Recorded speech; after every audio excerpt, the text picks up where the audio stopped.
আজকে আপনাদেরকে গোসলের ফরজ নিয়ে কথা বলবো। আমরা এমনিতে ভোট করে গোসল মুসু করে ফেলি, কেউ আর বাতাসই যায় না যে গোসলের 3টা ফরজ আছে, সেই 3টা ফরজ কেউ পালনই করে না। আরে বাপরে বাপ, আমরা যারা বাসায় থাকি কিংবা গ্রামে থাকি, যে জায়গায় থাকি না কেন, আমাদের একটা সিস্টেম হচ্ছে যে আমরা ঘুমোতে উঠবো, গোসল করবো, বাট এই একটা সময় করি, 2টা সময় করি, 3টা সময়, 4টা সময় করি, একেবারে মনে করেন যে এই গোসল করে ফেলাই।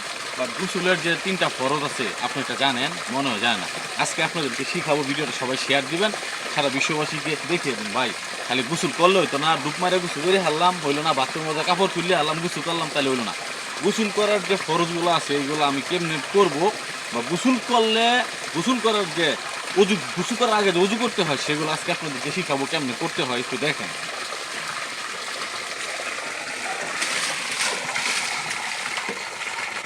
প্রথমত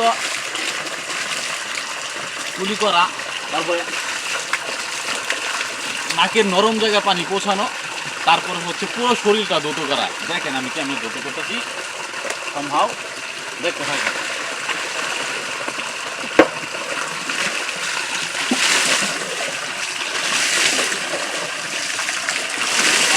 ও মাই গড, তুলতে হবে।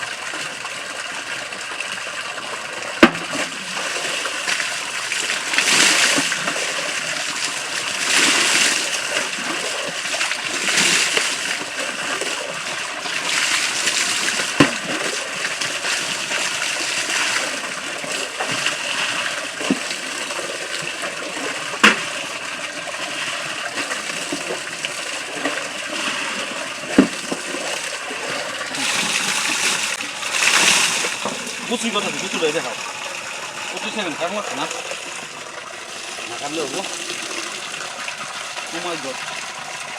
দেখছেন এই যে গরিব মানুষের সাবান,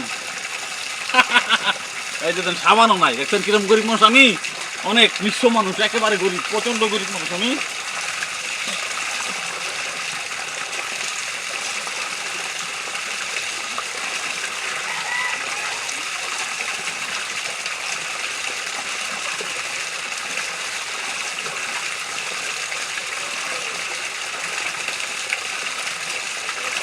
ওয়াও, খালি পানি ফান ফান করতেছে।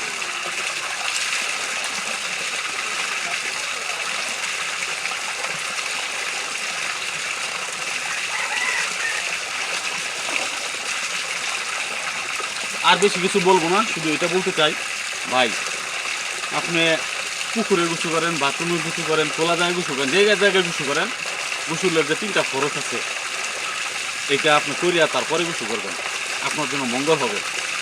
ঘুমোতে উঠলাম, ডুব মারলাম, বাথরুমে যায় কাপড় খুললাম আর গোসল করে হারলাম, এভাবে গোসল হয় না। যাই হোক, ভিডিওটা কেমন লাগবে সবাই একটু জানায়েন, আর আপাতত বিদায় নিচ্ছি।